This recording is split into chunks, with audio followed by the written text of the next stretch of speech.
Welcome, my name is Rajan, and you are watching the Drywall Guy from the 505. This segment is coating over bare tape part 2. Let's get started.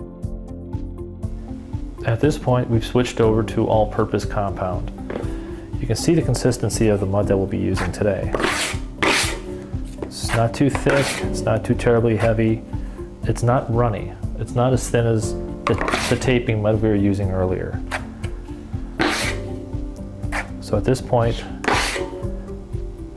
scoop out, clean off your edge just a little bit. Helps you with a little bit of control. You might even want to try to do the same to the other side.